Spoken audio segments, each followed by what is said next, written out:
प्यारे बच्चों, सुप्रभात। आज हम लोग आंखी गीत जो पुस्तक है उसका पहला कविता को पढ़ने का समझने का प्रयास करेंगे। पिछले वीडियो में हम लोगों ने आंखी गीत में आंख और गीत के संदर्भ में कुछ जानकारी प्राप्त की थी, है ना। आंख के बारे में हम लोग जाने थे कि आंख जो है शरीर का वह ज्ञानेंद्रिय है जो दिल के हृदय के बातों को सभी के सामने प्रकट करके रख देता है। कहने का तात्पर्य हुआ कि हमारे हृदय में, हमारे दिल में जो उद्गार होता है वो आंखों के द्वारा प्रकट हो जाता है। वो क्या होता है? आंखों के द्वारा प्रकट हो जाता है। और गीत के बारे में हम देखे थे कि गीत जो है हिंदी साहित्य का वह विद्या है जिसके द्वारा हम किसी भी अच्छे शब्दों को, अच्छे आवाजों को सुरीली मधुर आवाज देके सजा के जो गाने की क्रिया करते हैं उसको हम लोग गीत कहते हैं। कहने का तात्पर्य हुआ कि मनुष्य के बोली को इस ढंग से सजाते हैं कि वह सुनने में मधुर लगने लगता है, उसी को हम लोग गीत कहते हैं। कहने का तात्पर्य हुआ कि गीत और आंख का हम लोग शाब्दिक अर्थ को जान चुके थे। आंख जो है हृदय का, दिल का जो में जो उद्भव होता है, उद्गार होता है, उसको आंख प्रकट देता है। यानी आंख के द्वारा हम लोग बहुत कुछ एक दूसरे को बता सकते हैं, आंखों के द्वारा, है ना। तो आंख के संदर्भ में हम लोग जान चुके हैं। आंख एक तरह का दिल का दर्पण है। जिस तरह दर्पण में मनुष्य अपने शरीर को, अपने चेहरे को देख लेता है, उसी तरह आंख जो है हृदय के बातों को जान जाता है और दूसरों को बतला देता है, यानी इशारा कर देता है। ये तो हम लोग आंख के बारे में सुने थे, मैंने जाने थे। और गीत के बारे में जान गए थे। गीत ऐसा चीज है कि आदमी को, यहाँ तक कि पशु पक्षी को भी आकर्षित कर लेता है। किसी भी स्वर को सुसज्जित ढंग से सजा के बोलने की क्रिया को हम लोग गीत कहते हैं। तो इतना हम लोग देख चुके थे। आज हम लोग आंखी गीत जो छठा कविता संग्रह के पुस्तक है उसका पहला कविता क्या है? आज हमर गीतक देश, आज हमर गीतक देश। इस कविता के भावार्थ और अर्थ को समझने का प्रयास करेंगे। देखिए, ये जो कवि है ये छायावादी कवि है। ये कवि कैसे है? सिर्फ पानुरी है, छायावादी कवि है ना। न्यास पानुरी क्या है? छायावादी कवि है। इसके कवि को समझना थोड़ा टेढ़ी खीर के बराबर होता है, क्योंकि कविता में अर्थ कुछ निकलता है और कवि के कहने का तात्पर्य कुछ अलग रहता है। इसलिए इस कविता को सहज भाषा से समझना थोड़ा कठिन होता है। चलिए हम लोग इसके कविता को समझने का कोशिश करते हैं। आज हमर गीतक देश, इस कविता का भावार्थ को पहले हम लोग जान लेते हैं। इस कविता का भावार्थ को पहले जान लेता है। इसमें कवि का रहा है, इसमें कवि के कहने का मतलब है कवि अपने खोटा भाषा को ऐसे सुगंधित और महकदार फूलों से तुलना किया है जिसकी ख्याति दूर दूर तक पाठक रूपी भौरे इससे आकर्षित होते हैं। कहने का तात्पर्य हुआ जिस तरह भौरा सुंदर और सुगंधित फूलों पर आकर्षित होकर जमा हो जाता है, इसी तरह ये जो है आज हमारे गीतक देश जो है इसको हम लोग फूलों का देश कहा है। और इसमें पाठक रूपी भौरा, पाठक रूपी मैंने जो कविता पाठ को पढ़ने में रुचि लेते हैं और कविता पाठ के रसिक है वह भी लटके हुए रहते हैं। यानी कि कविता को पढ़ने के लिए लटके हुए रहना कविता का उतना आशिक है। कवि के कहने का तात्पर्य यही था। चलिए आज हम लोग आज हमारे गीतक देश के बारे जानना चाहते हैं, तो इसको बारे जानने की कोशिश करते हैं। आज हमारे गीतक देश, आज में हम लोग सबको जानते हैं। आज में आज टुडे जिसको हम लोग बोलते हैं, अंग्रेजी में टुडे बोलते हैं। तो आज हमारे गीतक देश, हमर माने हम लोगों का, हमर मीन्स खोटा में होता है हम लोगों का, गीतक देश, गीतक माने गीत का, देश में देश। हम लोगों का देश अभी कैसा है? गीतों का देश है। यह कवि की कल्पना है, यह कवि की कल्पना है। कवि कल्पना से कह रहा है कि आज का जो देश है गीतों का देश है। ठीक है, तो चलिए हम लोग मेन टॉपिक पर आते हैं। यदि चैनल को सब्सक्राइब नहीं किए हैं तो सब्सक्राइब अवश्य करें और ज्यादा से ज्यादा शेयर करें ताकि मुझे भी पढ़ाने में कुछ अच्छा लगे, है ना। आप लोगों के लिए मैं तत्पर हूँ आप लोगों को जहाँ तक हो सकेगा सिलेबस को मैं पूरा कर रहूंगा। आज थोड़ा जानकारी मिला है, इस सिलेबस में कुछ फिर संशोधन हो रहा है, इससे घबराने की आप लोगों की कोई जरूरत नहीं है। जो भी संशोधन होगा उसको मैं पूरा कर दूंगा, ठीक है। तो हम लोग आते हैं अपने मेन टॉपिक पर, समझने की कोशिश करते हैं कविता को। कह रहा है आज हमार गीता का देश है, आज हमार गीता का देश है फुटल सुधे फूल। आज हमारे गीता का देश है फुटल सुधे फूल। फुटल मैंने क्या होता है लिख सकते हैं, क्योंकि इस कविता को समझने के लिए माने भी जानना बहुत जरूरी है। माने नहीं जानिएगा तो इस कविता में जो अर्थ निकलता है कुछ अलग निकलता है, और कवि के कहने का तात्पर्य कुछ अलग रहता है, यानी भिन्न रहता है। इसलिए ध्यान देके इसको समझने की कोशिश कीजिए। फुटल मैंने खिला हुआ, फुटल मीन्स खिला हुआ। फूल जब कली रहता है, कली के बाद जब फूल बड़ा हो जाता है, खिल जाता है, उसी को हम लोग बोलते हैं फुटल। और सुधे मीन्स होता है खाली, सिर्फ। सुधे मीन्स क्या होता है? खाली, सिर्फ, खाली, सिर्फ, अकेले, है ना, सिर्फ, ये सब होता है सुधे में। फूल मैंने समझ में करते हैं, कुसुम जिसको बोलते हैं। तो कह रहा है आज हमारे गीता के देश में फुटल सुधे फूल। कह रहा है आज हम लोगों के जो देश है, जो गीतों का देश है, इसमें केवल फूल ही फुटा हुआ है, इसमें केवल फूल ही फुटा है। आदमी को फूल के साथ साथ कौन चीज की इच्छा रहता है? फल का भी इच्छा रहता है। कहने का कवि का तात्पर्य इसको समझिए। कहने का तात्पर्य है कि हम लोगों का देश जो है सब तरह से भरा पूरा है, खनिज संपदा, धन दौलत सब से भरा पूरा हुआ है। फिर भी यहाँ के जो जनता है गरीब है, मैंने भूखों ललायित है। कवि के कहने का मेन तात्पर्य यहाँ पर ये है कि हम लोग के सब कुछ होते हुए भी हम लोग बहुत भूखे प्यासे हैं। वही कह रहा है आज हमारे गीता देश फुटल सुधे फूल, कि हम लोगों गीतों वाले गीता रूपी देश में क्या है, केवल फूल ही फूट रहा है, फल का प्राप्ति नहीं हो रहा। कवि कहने के लिए यही चाह रहा है। कवि के कहने का मतलब यही है। डारी डारी पाते पाते लटकल अली कूल। डारी डारी पाते पाते, डारी डारी मैंने समझते हैं डाली किसको बोलते हैं? शाखा को। डाली के पौधा से जो छोटा छोटा टहनिया निकलता है उसको क्या बोलते हैं? डारी। वही कहता है डारी डारी पाते पाते लटकल अली कूल। लटकल मैंने लिख सकते हैं, लटकल मैंने लटका हुआ, चिपटा हुआ, चिपका हुआ।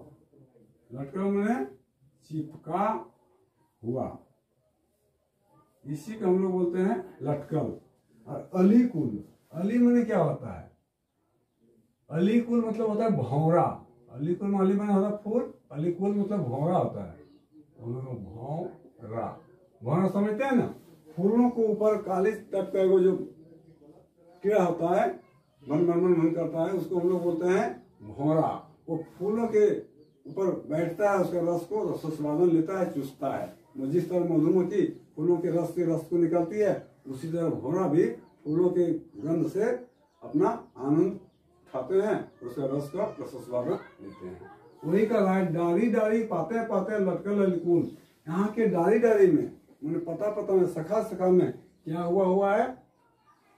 भौरा लटका हुआ है, भौरा लटका हुआ, उसका रसस्वादन लेने के लिए भौरा लटका हुआ है। सघन मंजर आमे का गाछ करे छाहुर दान। सघन मीन्स क्या होता है? सघन मीन्स लिख सकते हैं घना।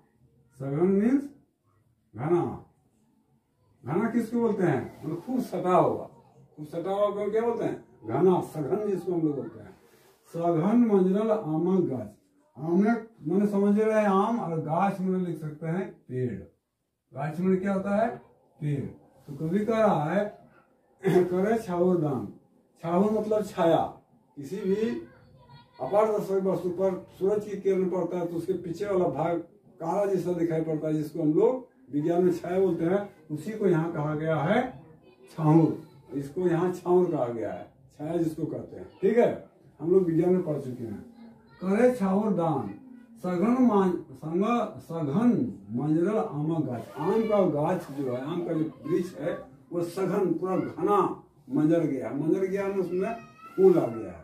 जैसे फागुन का महीना आते आते आमों में मंजर हो जाता है। क्या हो जाता है? मंजर हो जाता है। फलने के लिए तैयार हो जाता है। वही वाला कवि कर रहा है, सघन मंजर आमक गाछ करे छाऊदान। और वो क्या करता है, सघन होने के नाते उसके नीचे छाया भी होता है, उसके नीचे छाया भी होता है, जिससे प्यासा लोग आराम से उसमें आराम कर सकते हैं। कवि के कहने के तात्पर्य को गौर कीजिए। कह रहा है कि यहाँ का धन संपदा जो है, यहाँ का धन संपदा है यहाँ के मानव को खुशी प्रदान करने के लिए है, न कि दूसरों को खुशी प्रदान करने के लिए। जिस तरह उदाहरण दे रहा है कवि, जिस तरह सघन आम का मंजरा हुआ अपने छाहर से दूसरे के प्यास को बुझाता है, उसी तरह हम लोग यहाँ जो धन संपत्ति है वह हम लोगों के देश के लिए क्या है, हितकर की वस्तु है, लेकिन इसका सदुपयोग हम लोग नहीं करते। कवि के कहने का तात्पर्य यहाँ ये है, क्योंकि ये छायावादी कवि है, यहाँ कुछ अर्थ निकलता है, ये कवि कहना कुछ अलग चाह रहा है। तो यहाँ से हम समझ गए, सघन मंजरा आमक गाछ करे छावर दान। वो अपने छावर को दान करता है, दूसरों को क्या करता है, दान। दान मतलब बिना पैसा कौड़ी का देना, उन्हें दूसरों को सहायता करना, उसी को दान करते हैं। क्या आम का पेड़ अपने छावर को दूसरों के लिए नहीं देता है, चाहे वो गरीब हो चाहे अमीर हो, सभी को छाया देता है, छाया से किसी को हटा नहीं देता है। कहने का तात्पर्य हुआ कवि का, इस पृथ्वी जो बना है, धनी रहे चाहे गरीब रहे, इस संपत्ति को, इस धन संपत्ति को, जितना भी खनिज पदार्थ है, चाहे खाने के भोज्य पदार्थ है, सबों के लिए ये भगवान ने प्रदत्त किया है, प्रकृति ने दिया है, इसका भोग करना चाहिए। यही कवि कहना चाह रहा है। कोयल कुहू कुहू डाके, कोयल कुहू कुहू डाके ऋतु राजक आह्वान। कोयल मैंने समझता है वो पक्षी है, इसका आवाज बहुत ही सुरीली होती है, इसका आवाज बहुत ही सुरीली होती है। फिलहाल में आप लोग ने लता मंगेशकर दीदी का नाम सुने होंगे, जो निधन हो गया परसों, है ना, तो उसका आवाज कैसा था, तो यही कोयल के जैसा। कोयल का मतलब इसका आवाज बहुत मधुर, बहुत पतली होती है। ठीक लता देवी का भी इसी तरह का आवाज था। तो भक्त कहता है, कोयल कुहू कुहू डाके ऋतु राजक आह्वान। कह रहा है कोयल कुहू कुहू करके डाकता है, डाकता में लिख सकते हैं, डाके माने बुलाना, डाके मतलब बुलाना, डाके मतलब बुलाना होता है ना, पुकारना भी बोल सकते हैं, पुकारना। तो कोयल क्या कर रही है, कुहू कुहू करके अपनी सुरीली आवाज से बुला रही है। तो किसको बुला रही है, ऋतु राजक आह्वान। आह्वान माने लिख सकते हैं, आह्वान मतलब आग्रह करना, बुलाना, आग्रह, आग्रह करना, आमंत्रित करना, आमंत्रित करना, इसी को आह्वान कहते हैं, है ना। तो कहता है, हम लोग जानते हैं कि ऋतुराज, ऋतुओं में राजा कौन है, तो बसंत है। ऋतु का राजा किसको कहा जाता है, बसंत को। बसंत ऋतु सभी ऋतुओं का राजा है, सभी ऋतु का राजा है। रानी कौन है, वर्षा ऋतु। तो हम लोग वर्षा ऋतु से मतलब नहीं, यहाँ बसंत ऋतु से मतलब है। कभी यहाँ कोयल के द्वारा किसको आह्वान कर रहा है, तो बसंत को, क्योंकि बसंत ऋतु है सभी ऋतुओं का राजा है। इसमें न हमको गर्मी लगती है न ठंडा लगती है, वातावरण बहुत ही सुंदर होता है। इसमें वृक्ष सब, पेड़ पौधे सब में मंजर आ जाता है, वातावरण पूरा सुगंधित हो जाता है, कोयलों की मधुर को आवाज सुनने को मिलने लगती है। कहने का तात्पर्य हुआ बसंत ऋतु को इसलिए ऋतुओं का राजा कहा गया है। बसंत ऋतु सभी ऋतुओं से श्रेष्ठ है। इसमें तरह तरह के फूल खिल जाते हैं। ऐसे तो फूल 12 महीना खिलते हैं, लेकिन बसंत ऋतु में अक्सर ज्यादा खिलते हैं। चारों तरफ का वातावरण फूलों से सुगंधित सुसज्जित हो जाता है। इसलिए कोयल कुहू कुहू करके बसंत ऋतु का, बसंत जो ऋतुओं का राजा है, उसको आह्वान करती है, उसको बुलाती है। ठीक है। ई पारे अशोक गाछ ऊ पारे बकुल, ई पारे अशोक गाछ ऊ पारे बकुल। ई पारे मतलब समझ सकते हैं, इधर, एक तरफ। ई पारे मतलब इधर, एक तरफ, एक तरफ, है ना। ई पारे अशोक गाछ ऊ पारे बकुल। ऊ पारे में लिख सकते हैं दूसरे तरफ, दूसरे साइड, दूसरे तरफ इसको बोल सकते हैं, है ना। कवि के यहाँ कहने के तात्पर्य को समझिए। ई पारे अशोक गाछ ऊ पारे बकुल। अशोक जो है, अशोक का वृक्ष जानते हैं ना, ये शुभ का प्रतीक है। अशोक का वृक्ष क्या है? शुभ का प्रतीक है। ये स्वास्थ्यकर होता है, हितकर होता है, लाभदायक भी होता है, इसका पत्ता वगैरह भी। कहने का तात्पर्य हुआ अशोक को हम लोग शुभ का प्रतीक मानते हैं। कोई ब्याह शादी, कोई त्योहार वगैरह होता है तो हम लोग गेट को अशोक के पत्ता से सजाते हैं। किस लिए? क्योंकि शुभ है। ये स्वास्थ्य के लिए भी बहुत हितकर है, लाभदायक है। और फिर कह रहा है ऊपर है बकुल। बकुल मन लिख सकते हैं। बकुल मन होता है बबूल। बकुल मीन्स होता है बबूल। बबूल देखा होगा। बबूल कैसा होता है? एक कांटेदार, जिसको ऊंट बड़ी चॉइस से खाता है। कांटेदार झाड़ी होता है, पेड़ भी होता है, पेड़ जैसा होता है, झाड़ी कहिए आज थोड़ा पेड़ भी का आकार ले लेता है। ये है बबूल। बबूल क्या होता है? उसमें कांटा होता है, यानी दुखदाई का प्रतीक है। यहाँ दुखदाई का प्रतीक है, अशुभ है। इससे न छाया बनता है, न इससे कोई हम लोगों का वो औषधि ही बनता है। स्वास्थ्य के लिए भी ठीक नहीं है। यहाँ कवि के कहने का तात्पर्य क्या है?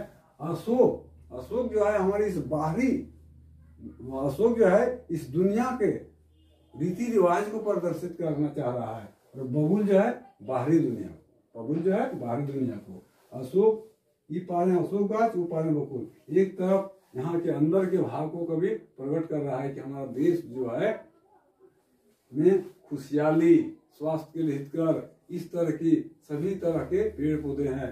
जबकि बबूल जो है, जो कि हानिकारक है, जिसमें छाया भी नहीं मिलता है, वो बाहरी लोगों के लिए प्रतीक यहाँ माना गया है। कवि के कहने का तात्पर्य यहाँ यही है।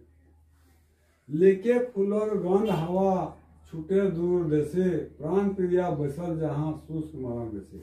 लेके फूलर गंध हवा छूटे दूर देसे, यहाँ के फूलों से जो सुगंध गंध निकलती है वह दूसरे देशों तक जाके फैलती है। प्राण प्रिया बसल जहाँ शुष्क मरण। प्राण प्रिया यहाँ किसको कहा गया है?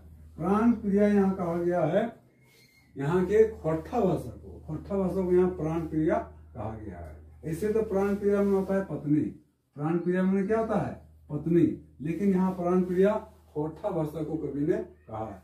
प्राण प्रिया बसल जहाँ शुष्क मरण वैसे।